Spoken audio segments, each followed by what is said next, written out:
9-game winning streak for the Owls over the Redblacks. And speaking of the number 9, a 9-0 start, a CFL record for a quarterback for Davis Alexander. Yeah, Davis Alexander not only made it, come back from injury, a big one was over 350 yards passing in that game against Calgary, but has set a CFL record with that 9-0 start to his career. The first down here, and a good place to start, close to midfield, faking the handoff to Stevie Scott, and then he throws it, completes it to Tyson Philpott.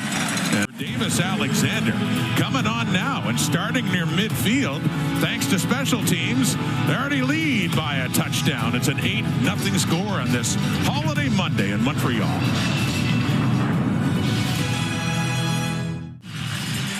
Two weeks ago, Davis Alexander made his return to the Alouettes lineup and improved to 5-0 as a start of this season, 9-0 overall, with a great game against the Stampeders. Yeah, came back in a big way, didn't he? At 350 yards passing.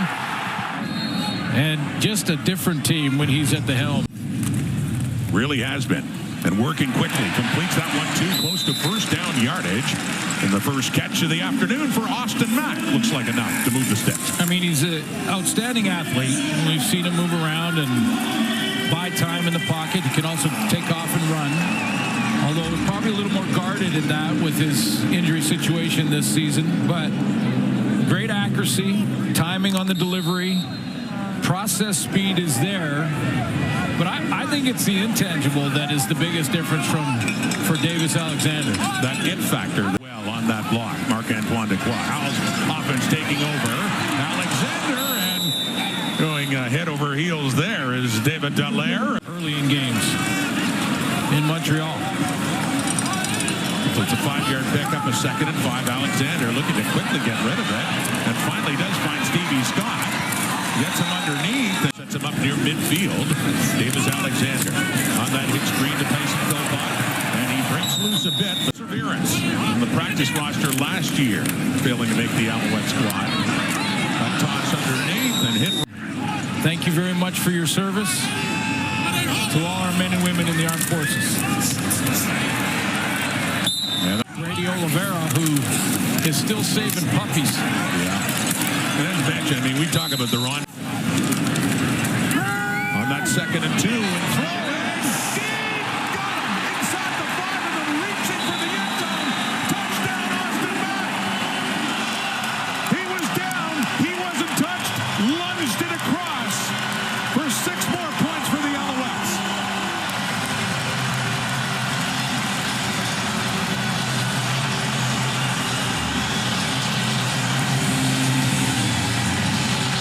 You see what I see, what Davis Alexander saw, a little play action fake. He's got no safety in the middle, and that's where he's going to Austin Mack.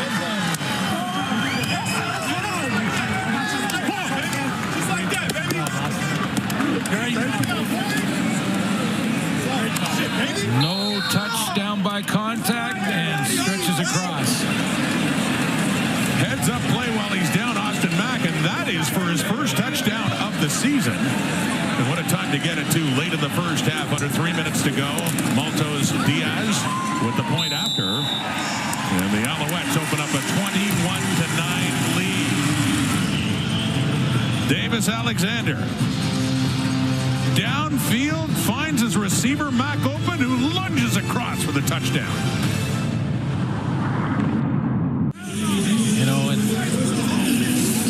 Better not go to sleep on Davis Alexander. I don't think he's going to be getting conservative all of a sudden with this lead going in at halftime. See his numbers so far, and impressive numbers against Calgary 2 weeks ago. Big time. Career high. Yeah.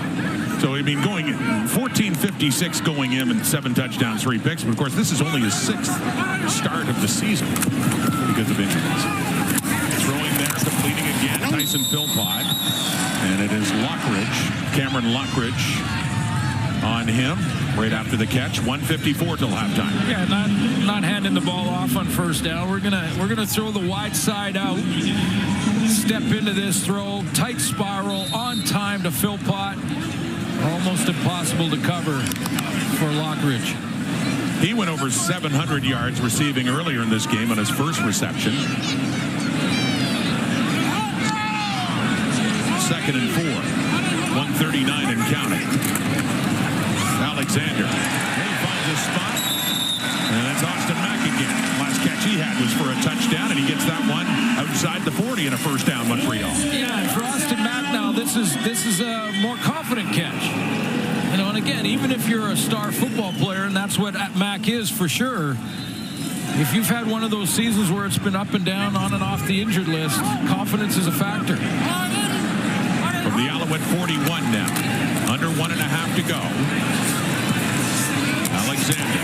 The Cole Speaker. All his targets. Just needing a yard and getting more than that. Takes that hit. Stays in. Cross midfield. The 54.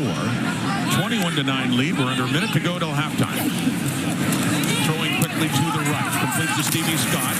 And he turns it upfield and gets... Obviously had a bloody nose, though, after it. And Enoch, we've seen this so many times from 10 that he is just fired up on all levels, on all cylinders. He did not want to be pulled out, but they were like, no, you have a bleeding nose. Like they were trying to get through to him a little bit here. It's just blood. That's probably what he's saying. Coach, it's just blood. Put me back in there. But his ability to be physical. He almost has a linebacker mentality as a quarterback, but he's extremely accurate, and he's just able to impact the team on so many levels. I mean, you're his teammate. You're watching this. You're watching him wanting to go back, getting mad at the medical staff for holding him on the sideline.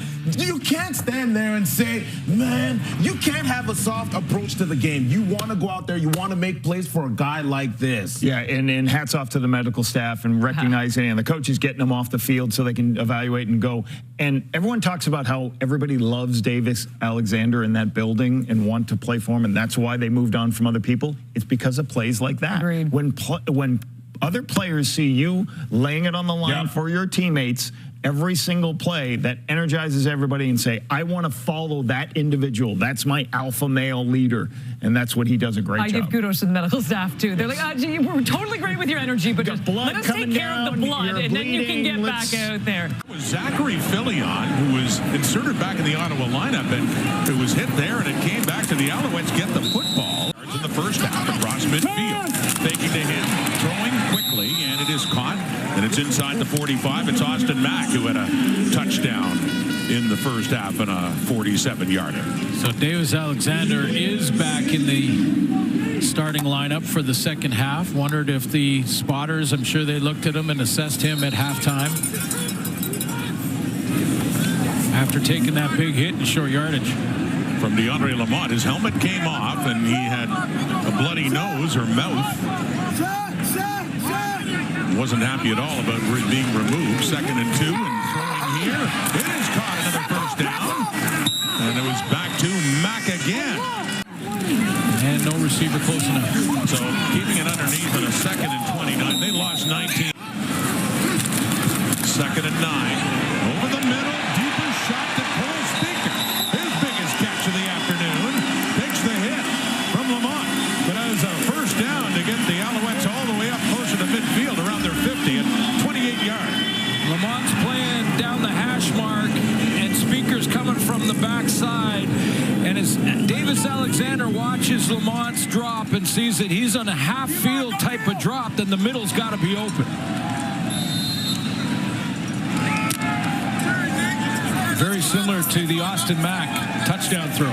Just the second catch of the afternoon for Cole Speaker up at the 50 now. 12-point lead, Alouettes. Play action fake to Scott. And with time and throwing it over to Tyson Philpott. A nice move to get around a tackle and get it up. Only picks up about 4 or 5 yards, but Philpott certainly worked for him. 5 yards, but it was a fun 5. It was. That was a fun 5 to watch. Well, Philpott puts that right foot in the ground, and then that's a tough one. This, Colton's just like hanging on.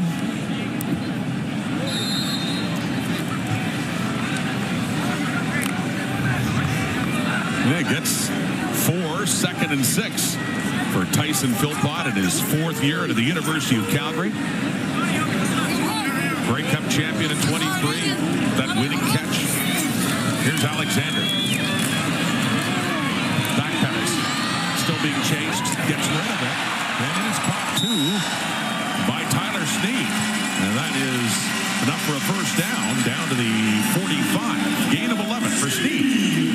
This is one of the measurables for Davis Alexander, is his ability to negotiate the pocket, buy himself some time. He pushes off with his left hand, but he's constantly got his eyes down the field.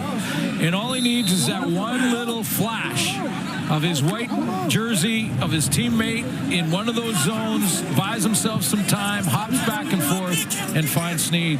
1,000-yard season. Yep, that one put him just over 1,001 now. 21 of the day. Tyler Snead, 1,000-yard receiving season. Leading the way with the Alouettes, that's Charleston Rambo. And Alexander knew how close Snead was to that milestone. Yeah, and these things matter, so he wants to get the ball back, and this is what a good teammate does. Little things. Keep the ball, man. It's a 1,000-yard season. It's your first. It's Get awesome. that one marked. Davis Alexander for his teammate, his top receiver, Tyler Snead, making sure he takes care of him. I love it, man. That's being a great teammate. I know that doesn't seem like a big thing, but that's cool. That's one for his trophy That's case. cool.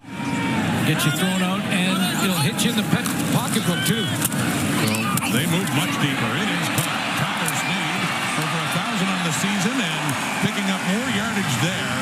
In a great place to start already in the red zone. And there'll be goal to go as well on that first down for Montreal. And the answer to the question is, number 10 comes out, and you think, right after this drive is complete, whether it's field goal or touchdown. For Davis Alexander, until this season, the greatest start by a quarterback in CFL history was 8-0 by Danny McManus. Really incredible. And look at the names on the list. Danny McManus, 8-0. Jeff Garcia, 7-0. I mean, those guys on that list did pretty good in their careers, if I remember correctly.